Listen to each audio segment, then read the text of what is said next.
مجھے برباد کر دیا، تو بھی ان کے گھروں کو تباہ و برباد کر دے۔ تو اس کی وجہ سے تمہارے اوپر یہ حالات مسلط کیے گئے ہیں۔ مہربانی کرو، آج سے اللہ کے گھر کا دروازہ کھولو، اس کی صفائی ستھرائی کا انتظام کرو، اس میں نماز کا انتظام کرو، اللہ تم پر اس کے صدقے سے کرم کرے گا۔ لوگ کیوں نہ سمجھتے، سمجھانے والا جو سمجھانے والا جو میرے حضور کا شہزادہ تھا، حسنی حسینی سید ہے۔ لوگوں نے آپ کی بات پہ عمل کرتے ہوئے، اور ہر بندے کے ذہن جب اس طرح کے حالات گزر رہے ہوں، ہر بندے کے خیال آتا ہے کہ چل یار اس اللہ والے کی بات مان لیتے ہیں، ہو سکتا ہے اللہ کرم کر دے۔ مسجد کو کھولا، مسجد کی صفائی ستھرائی، نماز کا انتظام ہو گیا، چلے گئے۔ پھر کچھ عرصے بعد، کئی دن گزرے، کئی سال مہینے گزرے، پھر کئی عرصے بعد اسی راستے سے گزر ہوا، دیکھا تو جس مسجد کے در و دیوار پہ مٹی پڑی تھی، آج وہ گولڈ سونے کی طرح چمک رہی، صاف ستھری چمک رہی ہے، کھلاتی دیواریں نظر آ رہی ہیں مسجد کی۔ اب اس آبادی والوں کو، بستی والوں کو، شہر والوں کو آواز لگائی، فرمایا اکٹھے ہو جاؤ سارے، جلدی آ جاؤ۔ لوگ آگئے، پوچھنا شروع کر دیا، ہاں بھئی تو بتا، ہاں بھئی تو بتا، فلاں تو بتا، تو بتا۔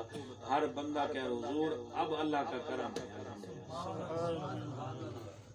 اللہ کی رحمتیں ہیں سرکار، اس بے نیاز کا جتنا شکر ادا کریں کم ہے۔ تم دن رات 24 گھنٹے اس کی رحمتیں چھما چھم برس رہی ہیں، کوئی پریشانی نہیں، کوئی تکلیف نہیں، کوئی بیماری نہیں، کوئی تنگ دستی نہیں۔ فرمایا پتہ ہے اب کیوں ہے؟ حضور ہم تو نہیں جانتے۔ فرمایا یہ اللہ کا گھر اب دعائیں کر رہا ہے کہ بے نیاز جس طرح انہوں نے مجھے آباد کیا ہے، تو بھی ان کے گھروں کو آباد کر۔ جس طرح انہوں نے مجھے آباد کیا، تو بھی ان کے گھروں کو آباد کر دے۔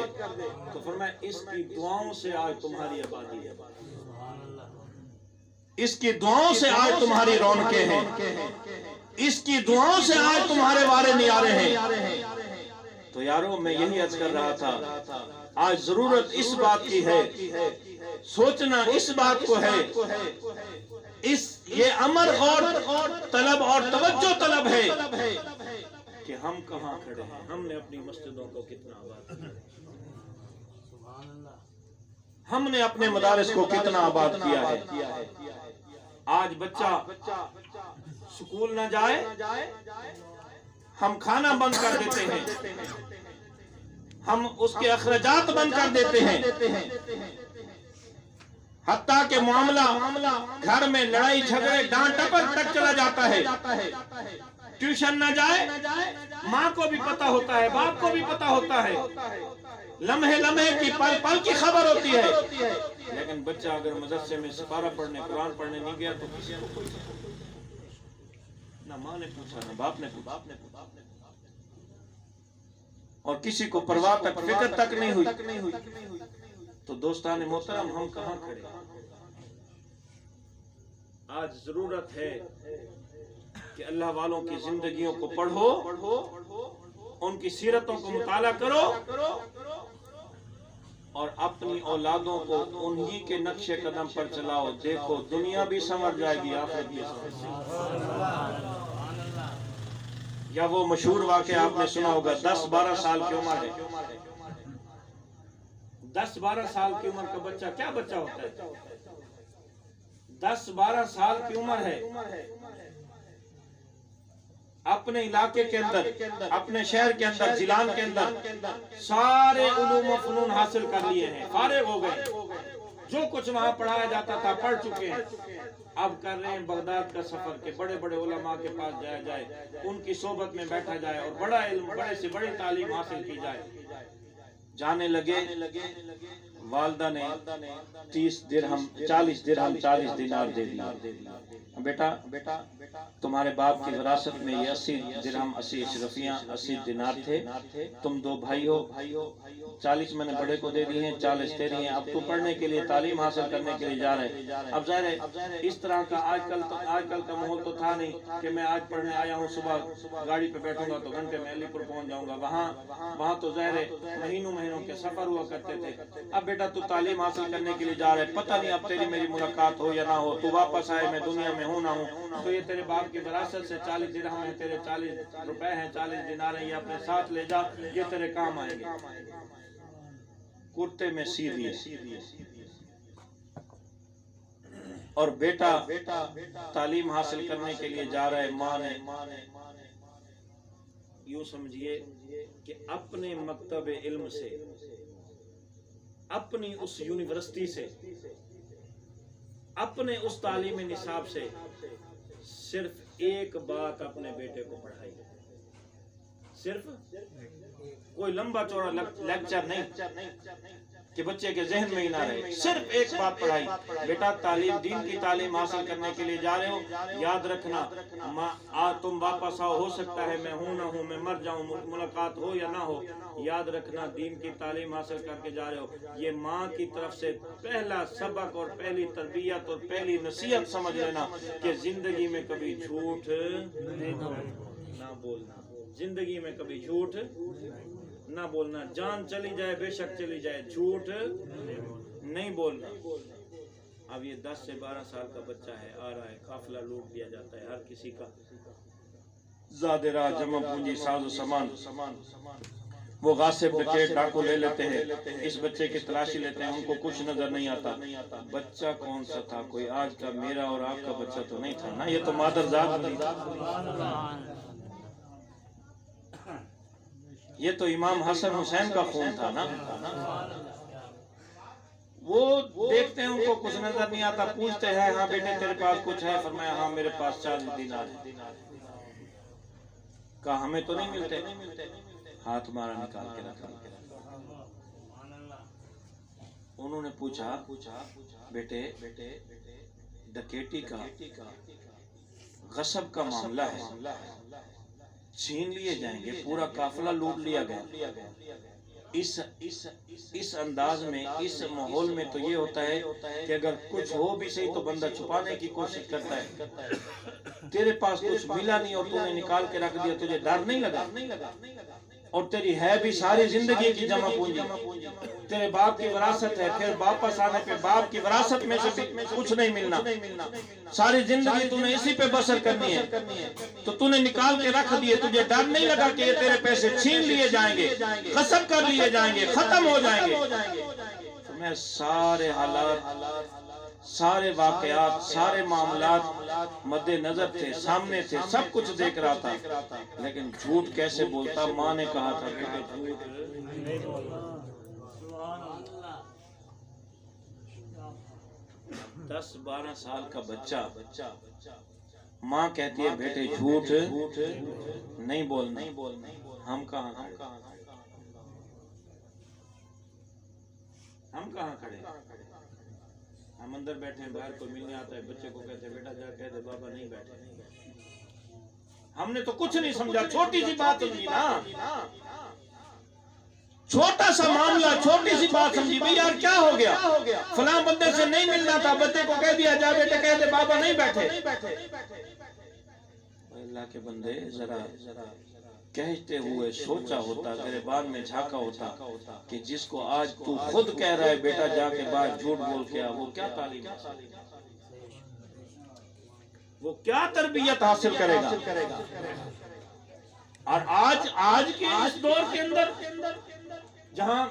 یوں سمجھیے کہ بڑا ترقی یافتہ دور ہے, سائنسی دور ہے,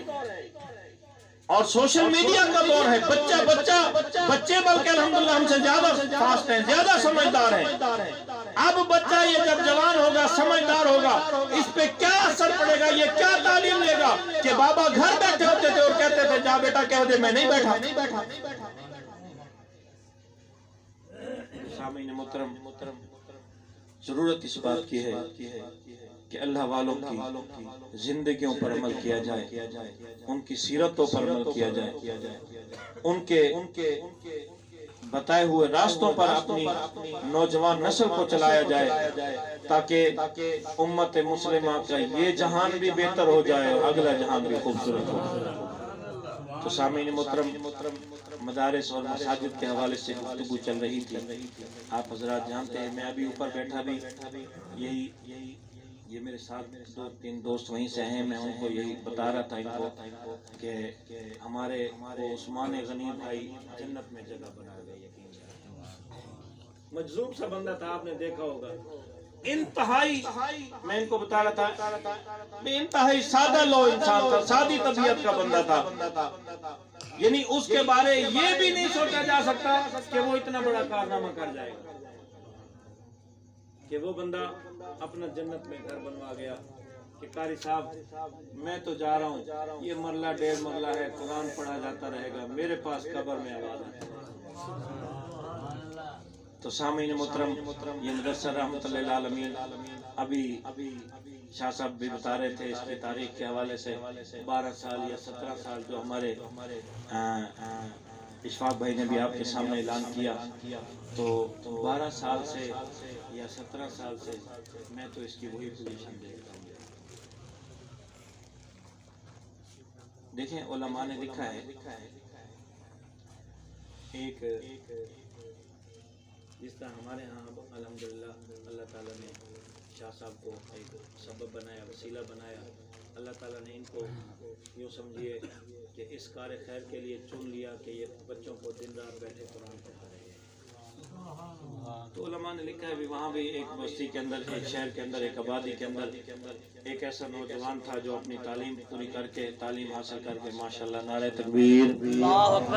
نعرہ رسالت، نعرہ خلافت، نعرہ حیدری، ثنا خان مصطفیٰ، محترم جناب استاد اللہ بخش صاحب۔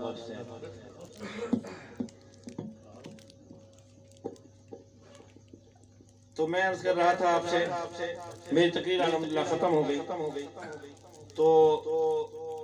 وہ بھی نوجوان جس طرح ہم بھی الحمدللہ دو چار الفاظ علم کے جو اللہ تعالیٰ نے عطا فرمائے ہیں، جو یعنی ہمارا نصاب مقرر ہے وہ ہم نے پڑھے جہاں تک نصیب تھا، وہ نوجوان بھی ایسے اپنی تعلیم پوری کر کے پڑھ کے اپنے علاقے میں گیا تو اس نے جا کے دین کا کام شروع کر دیا۔ جو اس کے پاس وسائل تھے، جس طرح بھی اپنا کچا مکان تھا، جھوپڑی تھی، جو تھی، اس نے وہاں بیٹھ کے جو اس کا کام تھا، جو اللہ نے ذمہ لگایا تھا، قرآن پڑھنا پڑھانا شروع کر دیا۔ آنے والے آتے رہے، پڑھتے رہے، آہستہ آہستہ نظام چلنے لگ گیا۔ وہ جہاں ابھی تک بھی ہمارے دیہاتوں میں، آپ نے تو شاید یہاں شہر میں نہ دیکھا ہو، دیہاتوں میں ابھی تک بھی ہم نے دیکھا ہے کہ مولوی صاحب کو اس طرح کا نیا سیٹ اپ آ کے شروع کرتے ہیں نا، تو وسائل کی، اخراجات کی کیونکہ کمی ہوتی ہے، پھر وہ بچوں کو صبح شام گھروں میں بھیج دیا جاتا ہے، بچے بیچارے اپنے کھانے کے لیے بھی، چلو جہاں ہر گھر میں روٹی پکتی ہے یار، جہاں 10 بندوں کی 15 بندوں کی پکتی ہے تو ایک ایک روٹی چلو مدرسے کے بچوں کے لیے بھی دے دی، تو وہ بچے بیچارے گزارا، اس نے آ کے اپنا اس طرح سیٹ اپ شروع کر دیا۔ تو ایک وہاں ہر علاقے میں ظاہر ہوتے ہیں، جاگیردار تھے، سردار صاحب تھے، انہوں نے دیکھا کہ یار یہ دین کے طالب علم ہیں بیچارے، رات دن قرآن پڑھتے ہیں اور یہ سارا دن سردی ہے، گرمی ہے، دھوپ ہے، چھاؤں ہے، یہ روٹی کے لیے آتے ہیں۔ تو اس نے کہا یار اللہ تعالیٰ نے اتنا دی ہے تو یہ کس کام آئے گی؟ وہ قاری صاحب کے پاس، مولوی صاحب کے پاس چلا گیا، اس نے کہا قاری صاحب ان کی جتنا روٹی بنتی ہے نا میں دے دیا کروں گا، آپ مہربانی کیا کریں ان کو گھروں میں نہ بھیجیں۔ اس نے کہا سبحان اللہ، اندھا کیا مانگے دو آنکھیں، ہمیں تو ایک سہارا چاہیے تھا، الحمدللہ اگر آپ یہ بیڑا اٹھاتے ہیں تو ہمیں کیا ضرورت ہے بچوں کو بھیجنے کی۔ بند ہوگی جی روٹی علاقے سے، محلے سے لینی، وہ بندہ الحمدللہ، وہ پھر اس دور کے لوگ بھی الحمدللہ بڑے باکمال لوگ تھے۔ اس نے کہا یار جب اللہ والوں کی خدمت ہی کرنی ہے تو پھر بندہ کیوں نہ اپنے ہاتھ سے کرے، کیا نوکر چاکر، کیا خادم، کیا غلام، حالانکہ رئیس آدمی تھا، چاہتا تو بچوں کو بھیج دیتا، چاہتا تو نوکروں کو چاکروں کو بھیج دیتا۔ اس نے کہا نہیں، جب اللہ والوں کی خدمت، قرآن پڑھنے والوں کی خدمت کرنی ہے پھر بندہ اپنے ہاتھ سے کرے۔ وہ بیچارہ کیا کرتا، سر پہ روٹیاں اٹھاتا، وہ چھاپا سر پہ رکھتا، بغل میں وہ مٹکا سا، گھڑا سا، لسی، سالن، یہ وہ خود اٹھاتا جا کے صبح شام۔ اب یہ قوم بھی بڑی عجیب قوم ہوتی ہے الحمدللہ، یہ جو طالب علم ہوتے ہیں نا ماشاءاللہ، یہ بڑے عجیب، کیونکہ ہماری تو فیلڈ ہے، زندگی گزری ہے، یہ بڑے کہتے تو بیچارے ظاہر محبت میں تھے، پیار میں تھے، کوئی اللہ معاف کرے دشمنی عداوت بغض تو نہیں تھا۔ وہ ہمارے دیہاتوں میں وہ بیل گاڑیاں ہوتی ہیں نا، تو جسے ہم ساری سرے کیا جاتے ہیں سی ڈاند، اور ریڑیاں ہونے ڈاند جو پہنے ڈاند دے تے ریڑی، او سی وزن چاہتے جو آگے وہ آگے وہ دیکھو سارا ڈاند آنا۔ او یار آدھے رہ گئے کنوں پیچھو بیچارے وہ روٹیاں پوچھیں نہ رہا وہ ہے کہ نہیں وہ بھی روٹی چاہتے سیر تے آ گیا تے بال آ جائے یار ٹائم زیادہ تھی کہ سارا ڈانگ نہیں آیا اون سن گدا وہ زہرے والے ذرا پیسے دی فوقیت بھی ہوندی ہے ذرا پیسے والے بندے دی طبیعت بھی اپنی ہوندی ہے اون جلے منہ تے آتے سن گدا آگے یار مولوی صاحب ایک قوم کہنی قابل میاں انہاں کو محلے چوں منگوا تے بھاویں اپنے گھروں کھوا جیڑا کوئی کر انہاں دا انتظام کر ایک انہاں کو روٹی کھاؤں دوجا دان چھڈی جو بابا کل تو میں روٹی کھانے دے سائے تے ایویں میں کرنے وہاں کہ میاں چلو ٹھیک ہے تیری مرضی تیرے نام کوئی قرض تا ہے کنا زبردستی جبر تا ہے کونا دینا ہمیں خوشی نام تے ٹھیک ہے نہ دے سے تے بیچارے سویرے بل محلے پہ ویسے بس ٹھیک ہے جی روٹی بند ہو گئی تو ول محلے چ آون لگ گئی وہ بندہ 2 دن 4 دن 8 دن علماء نے یہ واقعہ لکھا ہے باقاعدہ میں نے قرآن پاک کی تفسیر کی آیت کی تفسیر میں پڑھائی تو کچھ دن گزرے وہ بندہ دیکھ رہا ہے قیامت کا منظر ہے کل من علیہا فان کے ساتھ ہر چیز ختم ہو گئی ہے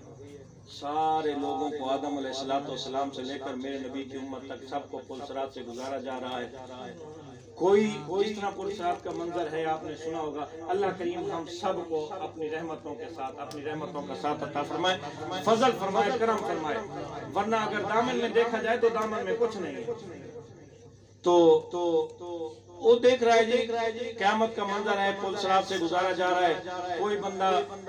ڈر کے بیچارہ جاتا نہیں کہ زہر اعمال ہی ایسے ہیں کیسے جائیں کوئی جانے کی ہمت کرتا ہے تو درمیان میں گر جاتا ہے کوئی کیسے یعنی اللہ قلیل ہزاروں میں سینکڑوں میں لاکھوں میں کوئی ایک ہے کلاس کر جاتا ہے ورنہ یہ مدرسے کے جو بچے ہیں انہوں نے پل صراط کو نالے کی پل سمجھا ہوا ہے نہر کی پل سمجھا ہوا اور کھیل رہے ہیں آ رہے ہیں جا رہے ہیں آ رہے ہیں جا رہے ہیں کھیل رہے ہیں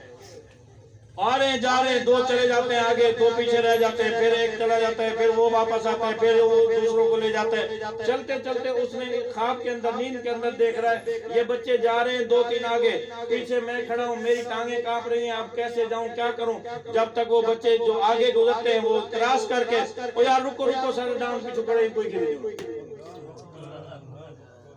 اور رکو یار رکو ذرا ٹھہرو ڈان سارا پیچھے کھڑے ہی کوئی گتی جنوں اور میں نیند میں خواب میں پل صراط پہ یہ آئے انہوں نے میرا ہاتھ پکڑا اور یہ مجھے پار لے گئے اگلے دن صبح مولوی صاحب کے پاس آ گیا مولوی صاحب انہیں کہا کہ دان سڈن تے وہاں خچر سڈن کل تو روٹی میں دے سا پل صراط تک گزر دیئے سبحان اللہ کل کل روٹی سے ہی سارے ذمہ پل صراط تک گزر دیئے حضرات محترم میرے عرض کرنے کا مطلب یہ ہے 12 سال سے 17 سال سے میں تو اس ادارے کو ایسے دیکھ رہا ہوں خدا را ایسے لوگوں کے ساتھ ایسی جگہوں کے ساتھ جتنا آپ سے ہو سکتا ہے لازمی نہیں ہے نہ ہی میں الحمدللہ مجھے کسی کی طرف سے کہا گیا اور نہ ہی میں یہاں کوئی چندہ کرنے آیا ایک میں نے ماحول دیکھا تو میرا اپنا دل کیا بھی چلو کیونکہ میں پہلے گفتگو اسی حوالے سے کر رہا تھا کہ ہم اپنی مساجد کو اپنے مدارس کو کس انداز میں آباد کر رہے ہیں کیا کچھ کر رہے ہیں ان لوگوں کے لیے اور یہ ظاہر ہے یہ بھی آپ کو پتا ہے یہ چلتے ہی آپ کے تعاون سے ہیں ان کو کوئی گورنمنٹ کی طرف سے ہمارے ماشاءاللہ وزرائے اعظم صاحبان آپ دیکھ لیں میں اب کسی کا نام نہیں لیتا آپ صاحب بہتر سمجھتے ہیں جہاں انہوں نے کروڑوں اربوں روپے مندروں کی تعمیر کے لیے رکھے مسجد اور مدرسے کے لیے 1 روپیہ نہیں رکھے قومی خزانے کے اندر حالات تو ہمارے یہ ہیں تو سامعین محترم ہفتہ وار جس طرح آپ کے معمولات ہیں جس طرح آپ کے آمدنی کے ذرائع ہیں ہفتہ وار ہو سکتا ہے 15 دن بعد ہو سکتا ہے ماہوار ہو سکتا ہے جتنا ہو سکتا ہے ایسے اداروں کے ساتھ تعاون کیا کریں اللہ کریم آپ کے رزق میں ڈھیروں برکتیں عطا فرمائے فقیران آئے صدا کر چلے میاں تم خوش رہو ہم دعا کر چلے وآخر دعوانا الحمدللہ